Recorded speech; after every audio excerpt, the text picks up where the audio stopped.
एक बहुत ही ख़ास शख्सियत से अब आपकी मुलाकात करवाते हैं। और वैसे तो सियासी मैदान से इनका ताल्लुक़ है, लेकिन अगर इनकी शख्सियत को आपके सामने पेश करने के लिए एक शेर का इस्तेमाल मैं करूँ तो वो शेर कुछ यूँ होगा कि दर्द दिल मोतबर भी होता है, दर्द दिल मोतबर भी होता है, शख्सियत का असर भी होता है। क्या बात है, वाह वाह वाह। और इनकी जो शख्सियत है अगर उसकी बात की जाए तो उसका अपना एक असर है, अपना एक रोब दबदबा है इनकी शख्सियत का। और 2002 में 25 साल की उम्र में सियासत के मैदान में इन्होंने कदम रखा था और बहुत ही यंग एज थी उस वक्त की सियासत के मैदान में इन्होंने जब कदम रखा था। कंट्रोवर्सीज भी बनी और बहुत सारे इलेक्शन नहीं लड़ने दिया जा रहा था भाई। जी जी जी बिल्कुल बिल्कुल। और 2002 में क्या हुआ? अपनी उम्र के से जो बड़े लोग थे, ये जो बड़े बड़े सियासतदान जिनको हम कहते हैं बड़े जो होते हैं सूरमा, उनसे इन्होंने टक्कर ली थी और क्या खूब टक्कर ली थी इन्होंने। और सियासत में फिर अपनी जगह बनाई इन्होंने। जब आसिफ अली जरदारी साहब जो हैं वो सदर थे, उस दौर में ये वफाकी वज़ीर तालीम भी रहे थे। उसके अलावा इसी दौर में इन्होंने यूनेस्को की मदद से मलाला फ़ंड भी कायम किया था। फिर उसके अलावा और भी कलमदान इन्होंने संभाले थे, जिसमें बतौर वज़ीर मुमलिकत लेबर एंड मैन पावर इन्होंने काम किया था। एनर्जी के मामलात भी, एनर्जी के मामलात, natural resources, petroleum, parliamentary secretary जैसे ओहदों पर भी ये फाइज रहे थे। और जंग की शेख फैमिली से इनका ताल्लुक़ है। हमारे साथ मौजूद हैं सीनियर सियासी रहनुमा जनाब शेख वकास अकरम साहब। अस्सलाम वालेकुम सर, बहुत शुक्रिया आपने वक्त निकाला, लेकिन मज़ीद आपसे डिस्कशन का सिलसिला बढ़ाएंगे। पहला सवाल जो जहनों में है इस वक्त और बड़े अरसे से चल रहा है, कुछ दिन पहले बल्कि कुछ हफ्तों पहले जब ज़िमनी इंतखाबात हो रहे थे, एक तस्वीर आई सामने। पहले वो तस्वीर दिखाते हैं और फिर ज़रा उस पर आपका कॉमेंट लेते हैं कि ये तस्वीर क्या है। देखें जी, ये तस्वीर देखें पहले।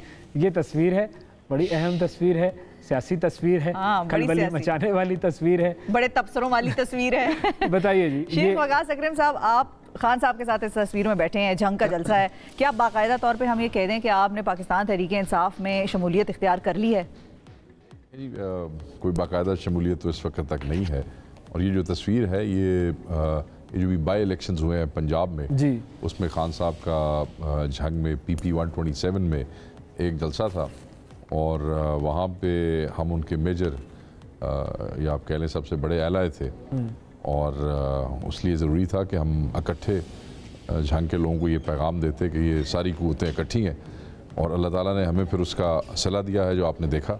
झंग की जो लीड्स हैं वो तारीखी हैं और पंजाब में जो है वो एक रिकॉर्ड है। लेकिन इस तस्वीर पर नून लीग वालों का रद्द-ए-अमल क्या था? देखिए, नून लीग वाले तो इस पर खुश नहीं थे क्योंकि चंद दिन पहले ही उनके वज़रा जो थे जो बाई इलेक्शंस को मैनेज कर रहे थे वो मेरे पास आए। उन्होंने काफ़ी कोशिश की कि मैं उनके साथ किसी जलसे का हिस्सा बनूं, मगर क्योंकि मैंने रिफ्यूज़ किया तो obviously they were not happy. Okay सही। अच्छा, अब ज़रा थोड़ा सियासत जो आपके आगाज़ हुआ था सियासत का, उसकी तरफ आप थोड़ा सा हमें बताएं कि भाई वो बैकग्राउंड क्या था। 25 साल की उम्र में आपने सियासत शुरू की, तो उसके बारे में हमें ज़रा बताइए। देखिए, सियासत में तो मैं जिस वक्त शौक़ तो मुझे शुरू से ही था, जब मैं कॉलेज में भी था उस वक्त मैंने खान साहब नई शादी करके आए थे और हम वो जो उनकी रिसेप्शन कमेटी थे उसका हिस्सा थे। अच्छा। तो खान साहब के जलसे जुलूसों में उनके साथ रहे। गवर्नमेंट कॉलेज लाहौर में था मैं, अमरावीन फर्स्ट ईयर सेकंड ईयर, जैसे ही सेकंड ईयर मुकम्मल हुआ फिर बैचलर्स वहाँ से, उसके बाद मैं ऑस्ट्रेलिया चला गया। जब ऑस्ट्रेलिया से वापस आया ऑलमोस्ट 6-7 साल के बाद, तो दैट वाज 2001 में पाकिस्तान में जनरल मुशर्रफ की गवर्नमेंट थी और काफ लीग को प्रमोट कर रहे थे। एंड इन 2002 मैंने इलेक्शन लड़ा, फिर 2004 में इलेक्शन लड़ा। और उस इलेक्शन लड़ने की असल वजह जो थी वो सिर्फ सियासत का शौक़ नहीं था। अच्छा। ये वो टाइम था जिस वक्त जनरल मुशर्रफ की गवर्नमेंट दहशत गर्दों के ख़िलाफ़ लड़ रही थी, वज़ीरिस्तान ऑपरेशंस हो रहे थे और मेरा जो शहर था वो टेररिज्म का हब समझा जाता था। एक बड़ी मसक शुदा तस्वीर झंग की दिखाई जाती थी दुनिया को। जी बिल्कुल। सो हम उन बैंड आउटफिट्स को डिफीट करना चाहते थे ताकि लोग ये कह सकें कि झंग शहर के लोग, हम उस वक्त भी कहते थे कि हम आज़ाद हैं, हम किसी कलदम जमात का गलबा जो है वो तस्लीम नहीं करेंगे। सो बेसिकली मेरा सियासत में आने का मकसद उन एलिमेंट्स को डिफीट करना था। अल्लाह ताला ने मुझे मौका दिया, मैंने उनको 1 दफ़ा 2 दफ़ा 3 दफ़ा, जब अल्लाह ने मुझे मौका दिया हमने उनको डिफीट किया। और असल वजह यही थी कि कोई इंतहा पसंद कलदम दहशतगर्द जमात जो है उसका सियासी असर इस मुल्क में नहीं होना चाहिए, क्योंकि फिर वो इस्टेब्लिशमेंट्स को और गवर्नमेंट्स को ब्लैकमेल करते हैं और अपने नेफेरियस डिज़ाइंस जो है फिर उनको पूरा करते हैं। अल्लाह ने मुझे बड़ी छोटी सी उम्र में उन लोगों को डिफीट करने का मौका दिया एंड आई एम प्राउड। ठीक है, अच्छा ये तो एक बड़ा इम्पोर्टेंट बात आपने की है, क्योंकि उसकी वजह मैं सिर्फ थोड़ा सा इसमें ऐड करूं कि जो कायद आज़म ने भी जब इस मुल्क का जो खाका हमारे सामने पेश किया वो एक इस्लामी फलाही रियासत का था, उसके अंदर किसी भी किस्म की एक्सट्रीमिज्म वाली कोई बात नहीं थी। तो जो एक्सट्रीमिज्म है उसको हमेशा हमने डिफीट करना है, उसके हमेशा खिलाफ खड़े होना है। और ये बड़ी अच्छी सोच है अगर आपके जहन में यही थी और वाकई आप इसी सोच की वजह से आए। लेकिन एक और आंसर भी होता है सियासतदानों का सियासत में आने का, वो है फैमिली। हाँ, भाई फैमिली ने फैसला कर लिया, जनरेशन दर जनरेशन खानदान चल रहा है सियासत में, तो आप भी इसी आना ही है। हाँ, फिर तो अब ये आपके साथ भी कोई विरासत वाला मामला था कि भाई ये खानदान से विरासत से आपको सियासत मिली थी, या मतलब कोई और आपके मशागिल थे या शौक थे, कुछ और आप बनना चाहते थे जिंदगी में, सियासत में आ गए? नहीं, मेरे ख़ानदान में मेरे से पहले कोई एमएनए नहीं था। अच्छा, तो अगर कोई ये कहे कि हाँ मेरी फैमिली पॉलिटिकल फैमिली है, वो बाकी सीट्स कंटेस्ट करते रहे, I am the first MNA. और विरासत वाली देखें जी, हम दिन रात मेहनत करते हैं, जब हम अपने हल्के में होते हैं सुबह शाम मेहनत करते हैं, और जब उसमें कोई कमी हो जाती है तो फिर इलेक्शन रिजल्ट डिस्टर्ब होते हैं, हम इलेक्शन हार भी जाते हैं। तो ये कोई कहे कि विरासती तो वो है ना कि बस ठीक है बाप का नाम है, अब आपने इलेक्शन लड़ा आप जीत गए, नहीं ऐसे नहीं है, हमें मेहनत करनी पड़ती है और हम वो करते हैं, बाकी शौक तो फिर चलते हैं साथ। सही सही। लेकिन अगर हम ये पूछें, क्योंकि ज़ाहिर सियासत एक फुल टाइम काम है और आप जब उसके अंदर इन्वॉल्व हो जाते हैं तो फिर और बहुत सारी चीज़ें, लाइफ ही खत्म हो जाती है एक तरह से। बिल्कुल, पब्लिक लाइफ आपकी हो जाती है, आप अपनी फैमिली से भी कट जाते हैं, हल्के की सियासत होती है, लोगों के साथ आपका कनेक्शन ज़्यादा जुड़ता है। तो आपके सियासत के अलावा अगर हम बात करें तो वो क्या क्या शौक़ हैं? देखिए, मैं कोशिश करता हूँ कि रिलीजियस टॉपिक्स पे जो बुक्स लिखी गई हैं, अच्छा, मैं उनका मुताला करूँ। शिकार का भी शौक़ है, कभी कभी उस पर भी चले जाते हैं। उसके अलावा I am a frequent traveller. मेरा दिल होता है साल में मेरे 1-2 ट्रिप्स जो है वो हो जाए, दुनिया देखें, और बस उसी में या बच्चों के साथ वक्त गुजर जाता है या वालिदैन के साथ। ट्रैवलिंग का तो ये है कि इंसान बहुत सीखता है ट्रैवल करने से। तो आपकी फेवरेट डेस्टिनेशन अगर हम कहें कि भाई मुल्क से बाहर आप जाएं तो कौन सी जगह पर आप जाना पसंद करेंगे? तो मेरा दिल करता है, दिल क्या करता है, frequently I travel to Paris. अच्छा, वो मैं ज़्यादा वहाँ पे रहता हूँ। सही है, सही है। और पाकिस्तान के अंदर फेवरेट जगह कौन सी है? पाकिस्तान का देख लें तो मैं एबटाबाद में काफ़ी टाइम रहता हूँ, क्योंकि मेरी बेसिक स्कूलिंग एबटाबाद की है। My naniyal is from KPK from Abbottabad, so मेरी क्योंकि स्कूलिंग वहाँ की है तो अभी मुझे टाइम मिलता है तो मैं वहाँ चला जाता हूँ। वेलकम बैक जी, सुबह से आगे में एक मरतबा फिर खुशामदीद। हमारे साथ मेहमान मौजूद हैं शेख वकास अकरम साहब, पाकिस्तान के बड़े ज़ीरक, बड़े पुराने सियासतदान और यंग सियासतदान जिसको हम कहें ना, क्योंकि 25 साल की उम्र में आपने सियासत में कदम रख दिया था और उस वक्त एक बड़ी ज़बरदस्त किस्म की कंट्रोवर्सी भी बनी थी, और वो इनकी उम्र के हवाले से थी। कंट्रोवर्सी के उम्र की बुनियाद पर इन्हें रोका जा रहा था कि आपने इलेक्शन में हिस्सा नहीं लेना है। इस हवाले से हम बात करते हैं। शेख साहब, ये ज़रा बताइए ना कि ये मामला क्या था, कि आप कितने साल के थे, कितने साल के होना था आपको, और कितने साल का आपको बताया जा रहा था, ये पूरी कहानी क्या थी, क्या कंट्रोवर्सी थी आपकी उम्र के हवाले से? क्योंकि मैं एक बहुत बड़ी कलअदम जमात के ख़िलाफ़ इलेक्शन लड़ रहा था और उस वक्त बहुत से क़ुव्वतें उनके साथ थी जो नज़र नहीं आ रही थी, तो हुआ ये कि वो चाहते ही नहीं थे कि मैं इलेक्शन लड़ूँ। अच्छा, तो उसके लिए बज़ाहिर वो मुझे किसी और तरीके से नहीं रोक सकते थे। यही एक तरीका था कि मुझे अदालत में जो है कि जी इसकी उम्र कम है। अच्छा, हुआ ये कि जो 26 August was the last day to submit the documents of the election. ठीक है, मैंने डॉक्यूमेंट्स 25 अगस्त को जमा करवा दिए। अब मेरी क्योंकि डेट ऑफ बर्थ और मेरी बर्थ डेट 26 को थी, तो 26 को ही मैं 25 साल का हो रहा था, तो मैंने गलती से कहा कागज़ ही जमा कराने हैं ना इलेक्शन के, तो 25 को करवा देते हैं क्योंकि कल लास्ट डेट है, पता नहीं कोई गड़बड़ ना हो जाए। उन्होंने कहा जी आपने 25 को जमा कराए हैं, आपने 25 साल का होना है 26 तारीख को, that means there is a gap of 12 hours, तो यू कैन नॉट कंटेस्ट। अब मैंने MPA पे भी कागज़ जमा कराए थे, वो मैंने जमा कराए थे 26 को। उन्होंने कहा आप MPA लड़ लें, MNA ना लड़ें। मैंने कहा नहीं, ये नहीं हो सकता, मैं तो जहाँ पे ये कलअदम जमात के लोग लड़ेंगे मैं इन्हीं के साथ लड़ूंगा, और वो मैं MNA पे लड़ूंगा। ये फिर बैटल रिटर्निंग ऑफिसर ने मुझे डिस्क्वालीफाई किया, उसने नहीं लड़ने दिया, सॉरी रिजेक्ट किए मेरे कागज़। मैं उसके फैसले के ख़िलाफ़ सेशन कोर्ट में गया, उन्होंने नहीं मुझे इजाज़त दी। मैं उनके ख़िलाफ़ हाई कोर्ट में गया, उन्होंने मुझे इजाज़त नहीं दी। फिर मैंने फुल बेंच हाई कोर्ट में उसके उन्होंने नहीं दिए। फिर I went up to the Supreme Court of Pakistan. I remember there was justice Bhagwan Das was the heading the bench. तो उस बेंच ने फिर मेरे हक में फैसला किया। उन्होंने कहा नहीं, दिस इज नॉनसेंस। जब एक आदमी को 5 दिन दिए गए कागज जमा कराने में, तो ये उसकी डिस्क्रेशन है कि वो 25 को जमा कराए या 26 को। अगर ये 26 को भी जमा करा सकते थे, नहीं कराए, 25 को करा दिए, but it will be considered कि ये 26 को हुए हैं। सही है। सो 12 घंटे से कोई फर्क नहीं पड़ता, जाएं इलेक्शन लड़ें आप। और वो रिपोर्टेड केस है। आजकल कानून की किताबों में ये PLD में बच्चों को पढ़ाया जाता है। ये था ताहिरुल कादरी वर्सेस शेख वकास अकरम। अच्छा, ये बड़ी इंटरेस्टिंग बात है कि अगर आप अपने कागजात जमा करा रहे हैं तो एक तरफ आपके कागजात एक्सेप्ट हो रहे हैं, दूसरी तरफ नहीं हो रहे हैं। हमारे यहाँ बहुत कुछ इंटरेस्टिंग होता है, सब इंटरेस्टिंग होता है इधर। चलिए सही। अच्छा, अब ये एक और चीज़ भी आप बताइए, आप इंटरेस्टिंग जो हम ब्रेक के दौरान बात कर रहे थे, खान साहब के साथ जो आपकी एसोसिएशन है वो कितनी पुरानी है और उसमें क्या क्या इंटरेस्टिंग चीज़ें हुई हैं, इस बारे में भी थोड़ा सा बताइए। मैं उन्हें बड़ा पुराना जानता हूँ। मैं बेसिकली जिस वक्त उन्होंने इसकी बुनियाद रखी, उस वक्त से मैं खान साहब PTI की। ओके। हम उस वक्त एक तंजीम थी पासवान, जमात इस्लामी जी यंगस्टर्स थे। तो खान साहब वहाँ आके, खान साहब हमारे साथ, हमने काफ़ी जलसे किए खान साहब के साथ पासवान ने। एंड देन खान साहब ने तहरीक इंसाफ की बुनियाद रखी और फिर हमें दावत दी कि आप तमाम पासवान वाले जो है वो तहरीक इंसाफ में शामिल हो जाएं। सही है। खान साहब के साथ हम शामिल हुए। खान साहब फिर जब अपना शादी करके आए, जब पहली शादी थी जमाइमा के साथ, तो मुझे उनकी सिस्टर जो है उन्होंने मुझे कहा कि इसको एक दिया, मुझे एक बैग दिया जिसमें कपड़े थे, सफ़ेद रंग का शलवार कमीज़ था। अच्छा। ये इमरान जीन्स पहन के आएगा तो तुमने इसको वो देंगे। तो I went inside and I, Khan साहब जैसे ही निकले एयरपोर्ट से तो मैंने कहा जी आप पहने ये।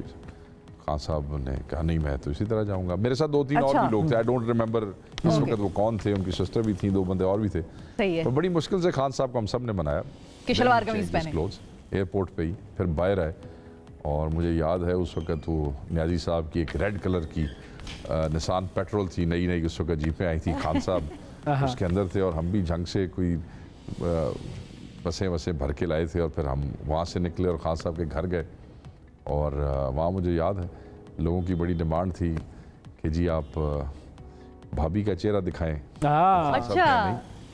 ये तो नहीं हो सकता। अच्छा। बड़ी मुश्किल से घंटा लगा के उनकी सिस्टर ने उनको मनाया कि भाई अवाम बाहर खड़ी है, अवाम भी पाकिस्तानी इसी तरह ही है, भाभी का चेहरा दिखाएं। तो खैर फिर खान साहब ने अलाउ किया एंड शी वेंट, वो छत पे गई और फिर चेहरा वेरा दिखाया, फिर लोग वहाँ से निकले। सो हमारी एसोसिएशन बड़ी पुरानी है। एंड देन उसके बाद मैं बाहर चला गया पढ़ने के लिए। मैं जब वापस आया आते साथ मैंने इलेक्शन लड़ा, मैं MNA हो गया। खान साहब और मेरा कमरा आमने सामने था। अच्छा। I was in HO9 and Khan sahab was in HO8। दोनों में से या उनका HO8 था और मेरा HO9 था, मगर दरवाजे हम दोनों के आमने सामने थे। सही है। पार्लियामेंट लॉजेस में हमें लॉजेस अलॉट हुए थे, हमारे दरवाजे आमने सामने थे। तो फिर हम रोज मिल लिया करते थे आते। बट खान साहब was in opposition, he was the only member of the party और मैं काफ लीग से था, बट मिलते जुलते, ही वाज वेरी काइंड। कोई जो हमारे हल्के के कोई मरीज़ शौकत खानम के हवाले से होते थे, वो मैं खान साहब को रिक्वेस्ट कर लेता था कि आप इसे वो करें। और फिर खान साहब ज़्यादा टाइम बनीगाला गुजारते थे। अच्छा। तो इसी तरह फिर सफ़र चलता रहा। फिर कई टॉक शोज हम इकट्ठे करते भी रहे and on very good terms. Khan sahab was very kind to me हमेशा कि नहीं जी मैं तो वकास को कहता हूँ कि तुम आ जाओ मेरे साथ। बट उस वक्त फिर सफ़र और थे, मामलात और थे आपके सामने। तो अब वो मामलात सही हो चुके हैं, अब आप कदम बढ़ा चुके हैं उनकी तरफ। देखें जी, द डे आई खान साहब से मेरी बात हुई, the day I did a press conference, Khan साहब ने उस दिन टेलीफोन करके मेरा शुक्रिया अदा किया, उनसे बात की। उन्होंने कहा कि आपने बड़ी मेहरबानी की है। He was very kind of him. दूसरा, जब जलसे पे मैं गया तो उस दिन आई डिसाइडेड कि मैंने शायद शमूलियत नहीं की, शायद मेरा जाना बनता नहीं है। अच्छा। तो फिर क्योंकि खान साहब का 2 जलसे थे जंग में, एक जलसा 18 हज़ारी में था और दूसरा जंग में था। जंग डिस्ट्रिक्ट में 2 जलसे थे। तो जो मेरे वाले जलसे से पहला जलसा था, वहाँ से फिर खान साहब ने मुझे पीर ऑफ सियाल शरीफ वहाँ पे गए, साहबजादा कासिम साहब, तो खान साहब से उन्होंने मेरी वहाँ पे बात कराई। तो उन्होंने मुझे कहा कि तुम आओ जलसे पे। मैंने कहा जी मैं आपकी सारी सपोर्ट कर रहा हूँ, सब कुछ कर रहा हूँ। मैंने कहा नहीं, मैसेज गलत जाएगा। पीपल योर पीपल इन जो हल्का वुड थिंक कि पता नहीं क्यों नून लीग वालों ने मैनेज कर लिया, तो you should. Then I said yes okay, अगर आप कहते हैं तो मैं आ जाता हूँ। एंड दैट्स व्हेन आई सही है, सही है। तो अच्छा, अब सियासत में तो आपकी ये सरगर्मियां हैं, लेकिन इसके अलावा एक सरगर्मी और भी है, वो है वीलॉगिंग। हाँ। सियासतदान को कैसे वीलॉगिंग की तरफ माइल होने का वो सिलसिला बना, और अब तो खैर उस सिलसिले में पाबंदियां लग रही हैं वीलॉगिंग पर भी, उसके भी लाइसेंस होंगे और उसके भी बड़े। आपने बात की है, मैंने कुछ नहीं कहा इधर। नहीं, मैं अपने अल्फाज वापस ले लेता हूँ। बताएं जी, वीलॉगिंग की तरफ कैसे आए? इलेक्शन हारने के बाद, क्योंकि मैंने ये पहला इलेक्शन हारा, उससे पहले तो मैं असेंबली में रहा। हाँ। और वो आपकी तरह वो शोज़ जो है, वो टॉक शोज, सियासी टॉक शोज जो है, वो रोज़ रात को होते हैं। तो एक दो दफ़ा बड़ी मैं थोड़ी सख्त गुफ्तगू कर लेता हूँ, तो मैंने की, तो वो फिर वो उन्होंने काट दिया। अच्छा। और वो मैंने उस पर बड़ा एहतजाज किया। अब मैं चैनल का और दोस्त का नाम नहीं बताता, वो दो चैनल्स और दो दोस्त थे। ओके। मैंने एक दफ़ा समझा कि शायद इनकी कोई मजबूरी है, एक दफ़ा ऐसे हुआ, दूसरी दफ़ा ऐसे हुआ, and I did not like it at all. मैं यार ये क्या बात है। फिर मैंने उनसे माजरत की कि आज के बाद मैं आपके प्रोग्राम्स में नहीं आऊँगा। अगर आप में इतनी हिम्मत नहीं है कि आप इसको ऑन एयर कर सकें, तो फिर आप इतनी हिम्मत क्यों करते हैं कि हमसे बुलवाते किस लिए? फिर देन आई रियलाइज कि चैनल्स पे तो हम जाते ही हैं, रेगुलर जाते हैं। अगर मैं झंग हूँ तो फिर मेरा आना मुश्किल होता है। आजकल मैं ज़्यादा टाइम स्पेंड करता हूँ अपने हल्के में, तो मुझे मेरा इस्लामाबाद लाहौर आना नहीं होता। तो हाउ कैन आई कम्युनिकेट? तो that was the only and the best way to communicate with people, कि आप अपना वीलॉग करें अपनी मर्जी से, जो आपके दिल में आता है खुल के कहें। ना कोई काटने वाला है, ना कोई सेंसर करने वाला है। तो वो एंड इट्स मुझे उसका अच्छा रिस्पॉन्स मिला। सही। तो सोच लें, पाबंदियां लग रही हैं उस पर, वैसे ज़रा ये सोच लें। नहीं, आई एम वेरी केयरफुल, क्योंकि मैं वो जो मिर्च मसाला और वो सनसनी वाला काम है नहीं। It's a total pure political analysis based on my opinion. सही है। मतलब एनालिसिस में फैक्ट्स भी हैं, बट मेरी ज़ाती राय है। लोग कई दफ़ा कहते हैं जी ये आपने क्यों कह दिया, वो आपने क्यों कह दी। भाई ये मेरी राय है, आपको पसंद है तो आपकी बड़ी मेहरबानी, आपको नहीं पसंद है तो दरगुजर करें। सही है, बिल्कुल ठीक है, बिल्कुल ठीक है, ऐसा ही है, ऐसा ही है। अच्छा, अगर क्योंकि आपने ज़ाहिर है इतना अरसा सियासत में गुजारा और सारी चीज़ें आपने सियासत की बड़ी करीब से देखी, तो ये मैं जानना चाहूँगा कि पाकिस्तानी सियासत की अगर हम यूँ बात करें कि मस्बत चीज़ें क्या हैं और मनफी चीज़ें क्या हैं, वो बताएंगे। देखें, पाकिस्तान में जो इस वक्त पॉलिटिक्स हो रही है ना, वो सब पार्टियों की मैं बात नहीं कर रहा, मेजर इन जनरल बात कर रहा हूँ। अच्छा। हमारे में ज़्यादातर लोग इसलिए पॉलिटिक्स कर रहे हैं कि वो किसी मुल्क की बेहतरी, किसी तब्दीली या किसी सुधार के लिए नहीं कर रहे हैं, वो अपनी इलाके में चौधराहट के लिए कर रहे हैं। मेरे पास बड़े पैसे हैं, so I should be an MNA। मेरा बड़ा ख़ानदान है, तो I should be an MNA। I want a stature in society, so I should be an MP और MNA। लोगों की जो बेसिक बुनियादी ख्वाहिश है सियासत करने की, वो गलत है, और उससे नेगेटिविटी फिर पैदा होती है। वो फिर बहुत सी चीज़ें कॉस्मेटिक्स हैं, आओ जी मिलो जी, ओनू मिलो जी, एनू मिलो जी। और जो पॉजिटिव चीज़ है, इसमें बहुत से लोग इस सारे प्रोसेस में, जो आपकी मईशत है, जितने करोड़ अवाम इस मुल्क में है, जो आप लोगों के जब काम करते हैं ना जी, वो गरीब आदमी आपके पास आता है और उसका छोटा सा भी आप काम करते हैं, तो वो जो दिल से दुआ आपको दे के जाता है, तो वो जो उसकी खुशी है और वो जो रिटर्न है, वो किसी चीज़ का नहीं है। बिल्कुल। सो लोग अपने हलकों में काम भी करते हैं और दबा के काम करते हैं, बहुत से लोग करते हैं। मगर ये जो चौधराहट की ख्वाहिश है, मतलब मैंने इसलिए MNA नहीं बनना कि मैंने चीज़ों को दुरुस्त करना है, बेहतर करना है, मैंने चीज़ों को बेहतर करना है। मैंने इसलिए मैंने बनना है जी कि क्योंकि मुझे लोग कहें जी वाह जी क्या बात है जी, ये बड़ा चौधरी इलाके का ही, दैट्स अ। और हम इसीलिए इतने सालों के बाद भी हम मुआशरे में कोई सुधार नहीं ला सके, चीज़ें तनज़्ज़ुली की तरफ जा रही। ठीक है। अच्छा, अब एक और बड़ी इंटरेस्टिंग चीज़ होती है, शेखों के हिसाब से, शेखों के हवाले से जोड़ते हैं लोग उसको, पैसों से रिलेटेड। अच्छा। मैंने शेख रशीद साहब से सवाल पूछा था 2018 की कैंपेन में कि सर आपके कितने पैसे लग गए हैं कैंपेन पे, तो उन्होंने आगे से कहा मैं तो भाई शेख हूँ, मेरा बहुत पैसा लगा है और बड़ा परेशान हूँ मैं, अगर मैं ना जीता तो क्या होगा। हाँ। तो ये जो शेखों के साथ ये कंजूसी वाला आंसर मिला देते हैं, इसमें आप क्या कहेंगे? क्योंकि अब तो खैर दौर बड़ा बदल गया है, लेकिन इसमें मैं आपका टेक चाहूँगी। कंजूसी करेंगे तो आप सियासत कर ही नहीं सकते हैं, मैं ये समझता हूँ। तो वो ये जो कंजूसी वाले चीज़ें हैं ना जी शेखों के साथ, जो वो ये पुरानी हो गई है। आजकल तो शेख बड़ा खर्चा करते हैं, मगर इस वक्त आपको पाकिस्तान में ज़्यादा खर्चा करने वाले शेख ही नज़र आएंगे। बिल्कुल सही है, बिल्कुल सही है। वेरी इंपॉर्टेंट जी, बहुत अच्छी मज़ेदार गुफ्तगू रही शेख वकास अकरम साहब आपसे, और बड़ा शुक्रिया आपका कि आपने सालगिरह के दिन वक्त निकाला और हमारे लिए, हमारे प्रोग्राम के लिए बड़ा एजाज़ की बात है कि आप तशरीफ़ लाए सर, शुक्रिया अदा करेंगे आपका। नाज़रीन, शेख वकास अकरम साहब की आपने गुफ्तगू सुनी और पाकिस्तानी सियासत के हवाले से ज़ाहिर है बड़ी तफसील से गुफ्तगू होती है, बहुत सारी चीज़ें भी जानने का, समझने का मौका मिलता है, क्या पॉजिटिविटी है, क्या नेगेटिविटी है, किस तरह के मामलात होने चाहिए और आगे हमें किस तरीके से जाना चाहिए।